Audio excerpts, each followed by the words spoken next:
Assalamualaikum warahmatullahi wabarakatuh. Subhanallah, alhamdulillah, wa la ilaha illallah, wallahu akbar. Allahumma sholli ala sayyidina Muhammad wa ala alihi washabbihi ajmain. Baik, sahabat-sahabat, perkenalkan nama saya Sansan Darajat, mahasiswa STAI Darut Tauhid, Sekolah Tinggi Agama Islam Darut Tauhid. Insya Allah akan memaparkan sebuah materi terkait mata kuliah pengantar ilmu hukum.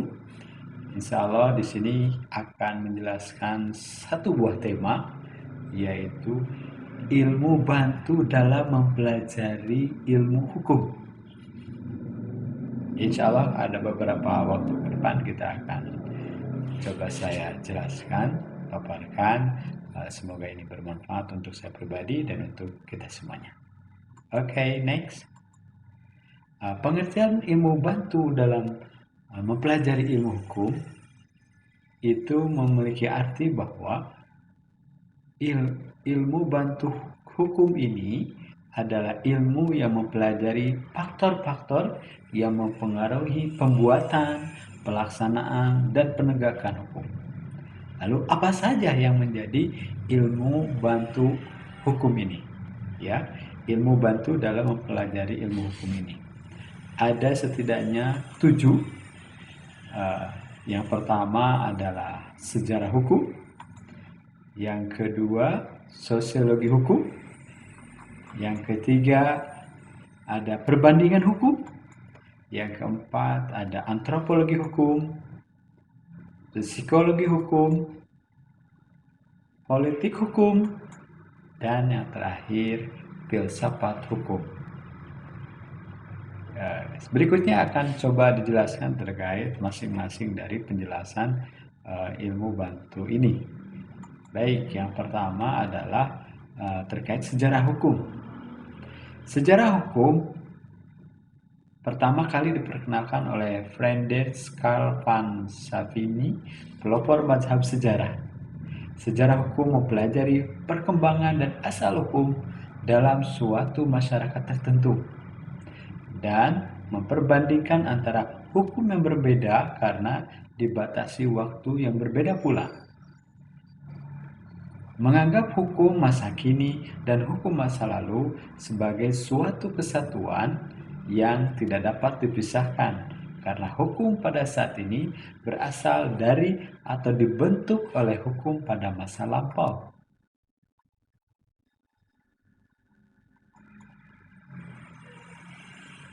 Adapun cabang studi sejarah hukum mempelajari tentang pertama, faktor-faktor yang menyebabkan terbentuknya maupun terhapusnya lembaga-lembaga hukum tertentu. Yang kedua, fungsi lembaga-lembaga hukum tertentu. Ketiga, perkembangan lembaga-lembaga hukum dari suatu sistem hukum tertentu. Yang kedua adalah sosiologi hukum.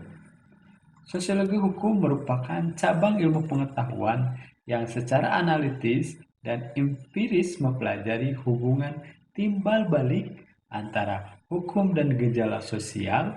Gejala-gejala sosial itu meliputi struktur sosial dan proses sosial. Struktur sosial meliputi kelompok sosial, kebudayaan sosial, lembaga-lembaga sosial, stratifikasi, 5, kekuasaan dan kewenangan. Sedangkan proses sosial adalah pengaruh timbul balik antara berbagai bidang kehidupan yang mencakup interaksi sosial, perubahan sosial, dan masalah-masalah sosial. Karakteristik studi hukum secara sosiologi adalah bermaksud untuk memberi penjelasan terhadap praktik-praktik hukum. Sosiologi hukum berusaha menjelaskan mengapa harus ada praktik hukum atau peraturan, faktor-faktor yang mempengaruhi praktik hukum, mengapa orang taat pada peraturan hukum. Yang ketiga, perbandingan hukum. Dalam perbandingan hukum, kita membandingkan sistem hukum yang satu dengan negara yang lain atau juga dapat diadakan dalam satu negara saja yang mempunyai sistem hukum yang pluralistik atau majemuk. Contoh, membandingkan hukum negara Amerika dengan Indonesia. Studi perbandingan hukum dilakukan dengan maksud untuk menunjukkan satu, perbedaan dan persamaan yang ada di antara sistem hukum. Dua, menjelaskan mengapa terjadi persamaan atau perbedaan itu. Tiga, faktor-faktor apa yang menyebabkannya. Empat, untuk memberikan penilaian terhadap masing-masing sistem yang digunakan. Yang kelima, untuk menemukan asas-asas umum yang didapat sebagai hasil dari penyelidikan. Berikutnya yang keempat adalah antropologi hukum. Antropologi hukum adalah ilmu tentang manusia dalam kaitannya dengan kaidah-kaidah sosial yang bersifat hukum. Sedangkan kaidah-kaidah sosial yang tidak bersifat hukum bukanlah sasaran pokok dalam penelitian antropologi hukum. Antropologi hukum dan sosiologi hukum mempunyai persamaan pandangan dan pendekatan bahwa hukum itu tidak bisa dilepaskan dari keseluruhan proses dalam masyarakat. Manfaat dari antropologi hukum adalah dengan mengetahui latar belakang budaya dari suatu masyarakat, maka dalam pengendalian sosial akan dengan mudah mengendalikan masyarakat. Persoalan-persoalan yang banyak dikaji dalam antropologi hukum adalah persoalan-persoalan tentang sekitar penyelesaian sengketa dalam masyarakat. Kelima, psikologi hukum.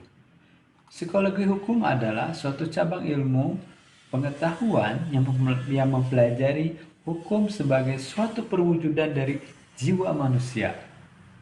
Ilmu pengetahuan ini mempelajari perilaku atau sikap tindakan hukum yang mungkin merupakan perwujudan dari gejala-gejala kejiwaan tertentu dan juga landasan kejiwaan dari perilaku atau sikap tindak tertentu. Pengungkapan faktor-faktor psikologi mengapa seseorang melakukan pelanggaran hukum mempunyai arti penting dalam penegakan hukum di pengadilan. Dalam hukum pidana misalnya, dibedakan ancaman terhadap orang yang menghilangkan nyawa orang lain dengan sengaja atau tidak sengaja, yang direncanakan, tidak direncanakan, yang dilakukan oleh orang yang sehat pikirannya, dan yang dilakukan oleh orang gila. Yang keenam, politik hukum.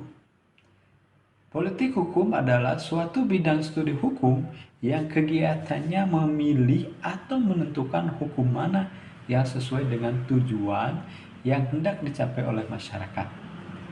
Politik hukum merupakan pernyataan kehendak penguasa negara mengenai hukum yang berlaku di wilayahnya dan mengenai ke arah mana hukum perlu dikembangkan. Persoalan yang diperbincangkan dalam politik hukum yaitu tujuan apa yang hendak dicapai dengan sistem hukum yang ada? Cara-cara apakah yang manakah yang paling baik untuk dipakai untuk mencapai tujuan tersebut? Kapankah waktunya hukum itu perlu diubah dan melalui cara-cara apakah perubahan itu sebaiknya dilakukan? Yang ketujuh, yang terakhir adalah filsafat hukum. Filsafat hukum berasal dari bahasa Yunani philosophia. Philo yang berarti cinta, keinginan, dan sophia yang berarti cinta akan kebijaksanaan. Jadi filosophia berarti cinta akan kebijaksanaan. Filsafat hukum adalah ilmu pengetahuan yang mempelajari pernyataan-pernyataan mendasar dari hukum atau ilmu pengetahuan tentang hakikat hukum itu sendiri. Dikemukakan dalam ilmu ini tentang dasar-dasar kekuatan mengikat dari hukum. Demikian 7 ilmu bantu dalam mempelajari ilmu hukum. Ada 7 ya. Yang pertama sejarah hukum, yang kedua sosiologi hukum, yang ketiga perbandingan hukum, yang keempat antropologi hukum, kelima psikologi hukum, keenam politik hukum, ketujuh filsafat hukum. Alhamdulillah demikian ilmu bantu untuk mempelajari ilmu hukum. Semoga presentasi ini memberikan kemanfaatan bagi kita semua, menambah pengetahuan tentang hukum yang bisa kita pelajari bersama. Demikian, mohon maaf apabila ada kesalahan. Wassalamualaikum warahmatullahi wabarakatuh.